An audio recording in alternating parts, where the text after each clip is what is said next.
नमस्कार, मैं डॉक्टर सरला।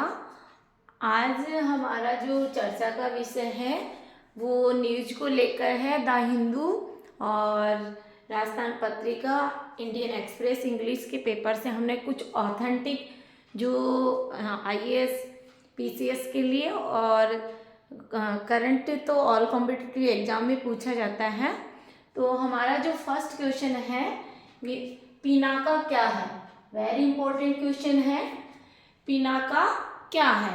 पिनाका एक मल्टी बैरल रॉकेट लॉन्चर प्रणाली है। इसको शॉर्ट में MBRC भी के नेम से भी जाना जाता है। पिनाका का जो नेम पड़ा है वो शिव के धनुष के नाम पर ही रखा गया है, जो 44 सेकेंड की अवधि में 12 रॉकेट दाग सकती है। उसकी जो कैपेबिलिटी है वो 44 सेकेंड की अवधि में 12 रॉकेट दाग सकती है। इसका पहली बार जो यूज किया गया था, इसका पहली बार प्रयोग किया गया था 1999 में, जब कारगिल युद्ध हुआ था। तो कारगिल युद्ध के दौरान युद्ध के क्षेत्र में सफलतापूर्वक उपयोग किया गया था। ये भी फैक्ट ठीक है। सिस्टम का विकास DRDO, यानी जो ये पिनाका सिस्टम है, जो पिनाका एक मल्टी बैरल रॉकेट लॉन्चर प्रणाली है, सिस्टम है, उसका विकास DRDO के द्वारा 1980 के दशक के अंत में शुरू किया गया था।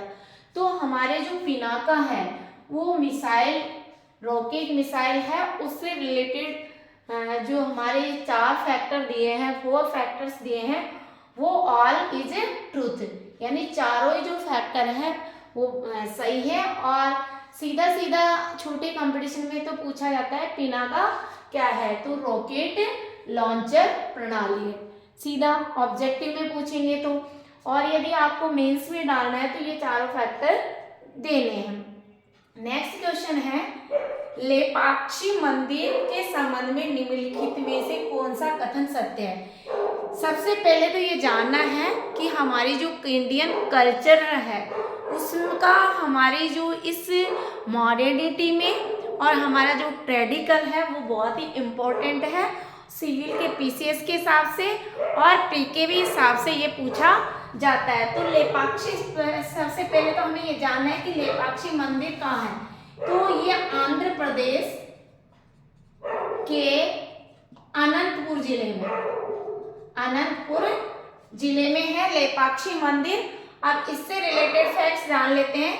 लेपाक्षी मंदिर रामायण और महाभारत के विषयों पर आधारित मंदिर की दीवारों और छत पर भित्ति चित्रों के लिए प्रसिद्ध है। वह ये फैक्ट सत्य है कि जो लेपाक्षी मंदिर है वो रामायण और महाभारत के विषयों पर आधारित मंदिर की दीवारों और छत पर जो भित्ति चित्र हैं उनके लिए पॉपुलर है। इसका निर्माण कृष्णदेव राय के शासनकाल के दौरान विजयनगर शैली की वास्तुकला, ये विजयनगर शैली में तो हुआ था लेकिन कृष्णदेव राय के समय नहीं हुआ था, इसलिए ये फैक्ट गलत है, रॉन्ग है। नेक्स्ट, इस मंदिर का, लेपाक्षी मंदिर का निर्माण 16वीं शताब्दी में विरूपन्ना ने करवाया था। तो ये जो लेपाक्षी मंदिर का निर्माण है वो विरूपन्ना ने ही करवाया था, न कि कृष्णदेव राय ने, और विजयनगर शैली में। तो हमारा जो ऑप्शन होगा वो फर्स्ट और थर्ड सही है। तो ऑप्शन हमारा फर्स्ट और थर्ड रहेगा।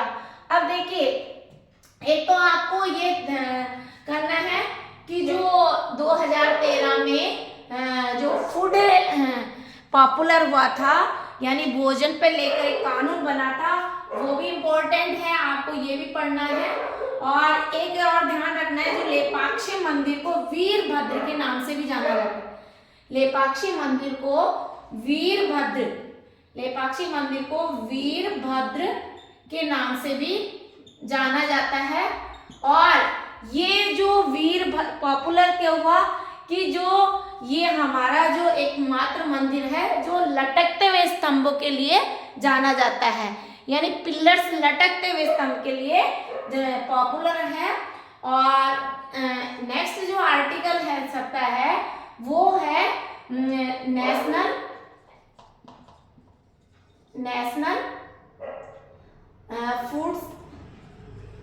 नेशनल फूड सिक्योरिटी एक्ट, ये 2013 में आया। ये भी बहुत आपको मेंस के हिसाब से पढ़ना है। नेशनल फूड सिक्योरिटी एक्ट 2013 में आया, ये भी महत्वपूर्ण है। और एक NCPR और एक ASER यानी एनुअल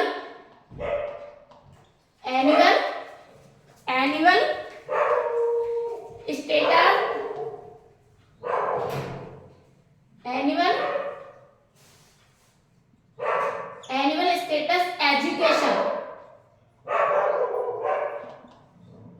एजुकेशन रिपोर्ट।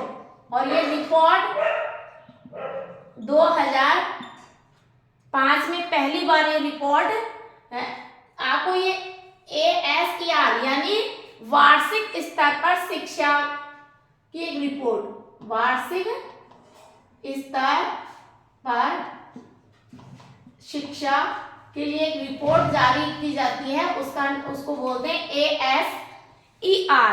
और जो ये ASER है वो अब 2013 तक 18वीं रिपोर्ट जारी कर दी है।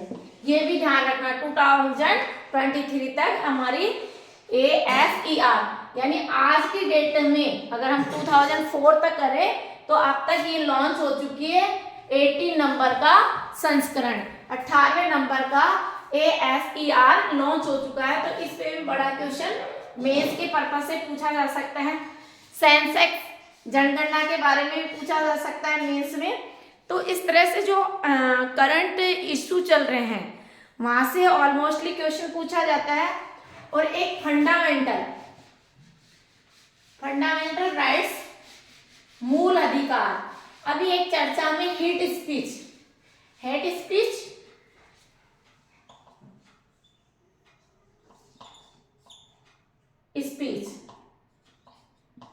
यानी कि इस पे भी बहुत, इसको भी आपको ढंग से तैयार करना है। हेट स्पीच क्या होता है कि जैसे किसी धर्म को लेकर हम दो समुदाय के बीच में दंगा फसाद करवाने के लिए जो स्पीच दिया जाता है उसको ही हेट स्पीच कहा जाता है। कि ऐसा स्पीच जिससे कई दंगे हो जाए वो हेट स्पीच, नफरत भरे, हेट स्पीच बोला नफरत भरे लोगों कहें या किसी धर्म को लेकर या राजनीतिक दलों को लेकर ऐसे इस तरह की जो ठेस पहुँचे, ऐसे स्पीच, ऐसे भाषण दे इस पर या ऐसे कोई कमेंट्स कर दे जिससे उनके हर्ट हो, तो ऐसे पे हमारी गवर्नमेंट ने भी पाबंद, और इस पर भी सुप्रीम कोर्ट का लीगली प्रोसेसर IPC में इसमें कानून आया है। इसलिए इससे भी बचे, नफरत भरे भाषण से, नफरत भरे कमेंट से। तो इस तरह से हमारी जो आइडियोलॉजी है इस तरह से हमें तैयार करना होगा ताकि हमारा हर कॉन्सेप्ट क्लियर हो। क्योंकि एक्चुअल क्या है कि हमारे जो पॉइंटों से भी हम कॉम्पिटिटिव एग्जाम में रह जाते हैं, तो उस स्थिति को ध्यान में रखते हुए हमने इस तरह के लेटेस्ट आर्टिकल लिए हैं और उन पे हम काम कर रहे हैं। Thank you so much.